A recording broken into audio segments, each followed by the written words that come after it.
This video will have spoilers for Undead Unluck chapter 212.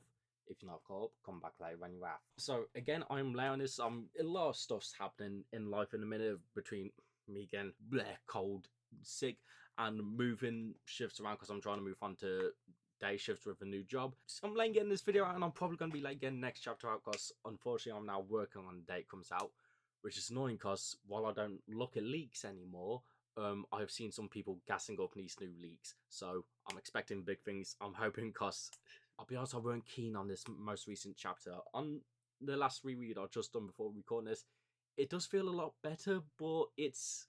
I'll get into it, but first, let's get into the recap. So, we start off the chapter with a flashback over to Kaide and Kurudu talking, like, for the last time before Kurudu joins on to a new agency and Kaide just stays doing her own thing, before cutting back over to the modern day where they're about to start the finals of this tournament, with how they're going to do this being both teams singing the same song at the same time, going bar for bar, taking turns. While that's happening, we cut over to Sean with Ryder, and we see Ryder finish writing up whatever he is writing.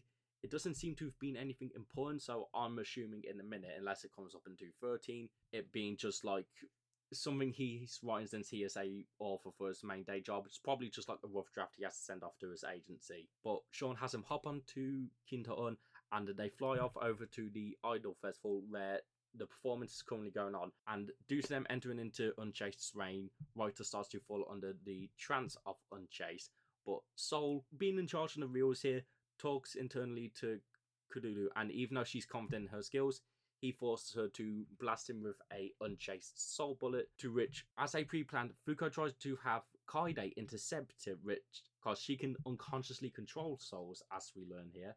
However, she seemingly makes it scatter to hit the crowd to enchant them, I'm assuming, or something like that. We don't really know what it does with it scattering into the crowd, but Ryder gets nailed by it. Kurudu wipes out the Unison with a perfect score, beating them, and we get to see the aftermath of the performance with Kaide talking to Kurudu since she seems to be acting off, and we get to see Ryder isn't actually under the effects of Unchased. He comes down, talks to Kaide, she reacts to Kinto-on, and we learn that Ryder was able to overcome Unchased because he knows how the true Kaide would act, which Kurudu on the stage weren't acting how Kaide would truly act, and that's seemingly how he gets to overcome Unchased. And due to overcoming Unchased, he finally admits his love to her, and Fuko's soul is replenished and repaired. She's no longer fading grey, and we end the chapter off with Fuko just full-on kidnapping Kurudu, tape over her mouth, carrying her, taking her against her will, and wiping Kaide and Ryder's memories of Fuko. As I mentioned in my video last week, which I'm annoyed I got that out late because I got a lot correct in my predictions there. I was worried that this was going to end quicker than I would like, and that did kind of happen. I feel like the events of this chapter should have been split off across two chapters of 212. I don't know where I would end up. I feel like this chapter should have ended off with the end of the performance, with the soul button hitting Ryder and him getting put under the effects of Unchased, and 213 should have been what these last few pages were of the aftermath of the performance, with a talk between them and a more proper explanation as to how Ryder overcame it. Because while I've managed to understand it, of him seeing the two there and being able to see which one the real Kaide was, the real person he fell in love with, it's not the best explanation for it. This ending feels rushed, which I was worried about, and it has come to fruition. I know the Unchased arc hasn't probably ended because the promotional tweet that came out with this chapter, the English translation does say that next week is the true ending to the Unchased arc, but for the performance, I do feel like this chapter should have been two chapters. I do think it feels a bit rushed. I am looking forward to the next chapter to see what happens, but still, I'm not fully keen onto this chapter as the conclusion to the performance, I think. Especially, more specifically, Kaide and Ryder's story. I'd feel like they should have had a bit more with the ending, with Kurudu having the conclusion to her storyline in this arc being next week with whatever the fuck happened with Soul and all that kind of stuff. I'm expecting I'm hoping to get explained next week. But yeah, it's hard to talk about this chapter just because everything that does happen does feel rushed. It's not one of my it's one of my least favorite chapters of this 101st Loop saga, just because it just doesn't feel that satisfying of an ending to this arc. I will say that fucking moon feels prevalent in this chapter. I know the moon does appear a lot throughout the series, but like I don't like how prevalent the moon is. We see it on page 6 and 7's spread with it being in the background above the performance, which yes, it's later in the day the performance is happening, but I don't like that on that panel the moon feels like one of the most prevalent things there. And again, in the background between Reuter and Kaide, the moon, that Lunas right there, that bitch. I don't I don't like how prevalent the Lunas being right now.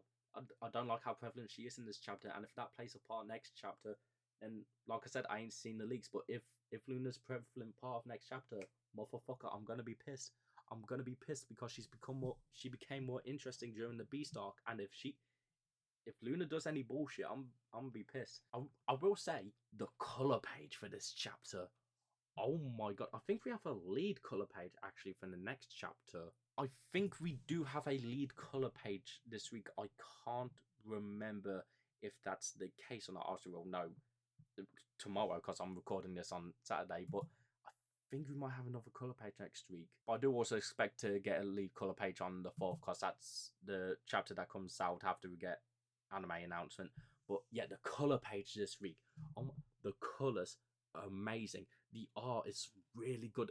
Comparing this color page to one of the early ones, it feels so fucking energetic and good.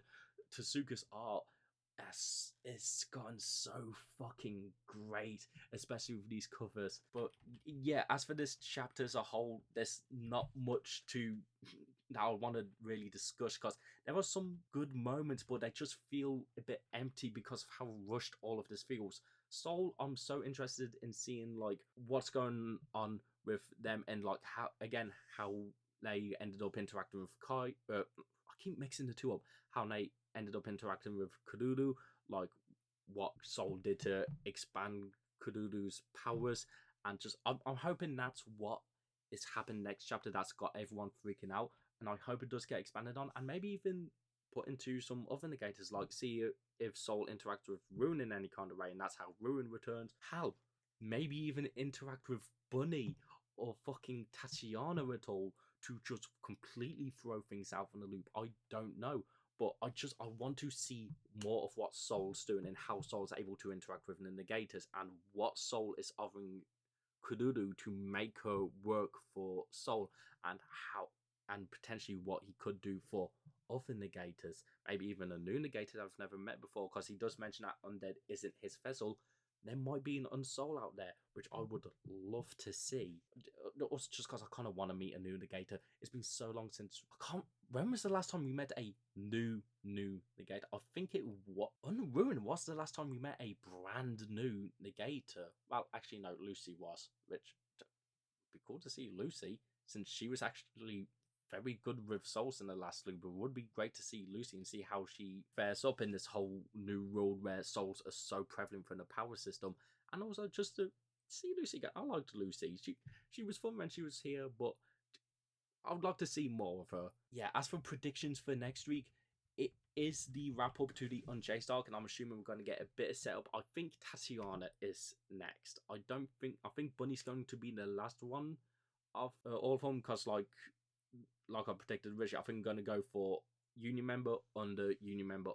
We had top in the recruitment, then we kind of got Nico, but like he was already recruited, but then we got Kaide here, so I think we're still going to go with the Union member next being Tatiana and Bunny afterwards. As for what the wrap up of Kururu's stuff is, I'm praying for the Soul interaction. I'm praying for finding out how Kururu met Soul, made the contract or agreement or whatever, and I don't know, I just want to learn more stuff.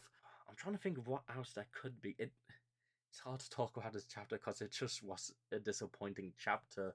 Actually, one thing I thought, Kururu's reaction to obviously all the Fuko stuff, because in the last page, Kururu seems shocked that Fuko referred to Kaide and Reuter as her mum and dad, so getting to see Kururu's reaction, maybe that being what turns her over onto the Union side and becomes a good guy to join us and breaks off in the connection with Soul. Could Soul potentially do something to Kururu, like how God did with Uma Spring, like enforcing phase 3 onto Uma Spring?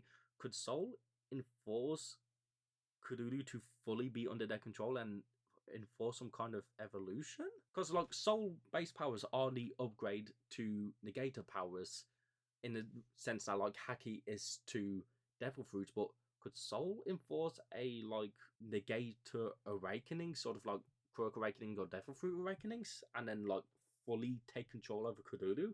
Maybe. I think we're going to see some bullshit with Soul next chapter. I think next chapter Soul is going to do some bullshit to Kururu, and it's going to be a big ass reveal, just like a next step in negations or something like that. I don't think we're finished seeing the limitation of negations and their power ups, because while souls are like upgrades to negations, they're a bit of a separate thing. I think we're seeing a evolution or next stage to negations next chapter through Soul doing bullshit to Kururu, and we might have another fight on our hands. That's what I'm going with, because I don't really have much else to predict. I'm so looking forward to tomorrow when the new chapter comes out, because I have been hyped up by some people on Twitter. I've not been spoiled on anything. I don't know anything, and it's going to look sus if I'm correct on some stuff. But yeah, I'm looking forward to next. I'm always looking forward to next chapter, even if I'm not pleased with the most recent chapter. And I hope you are looking forward to next chapter too, and looking forward to see what I have to say. And until then, see ya.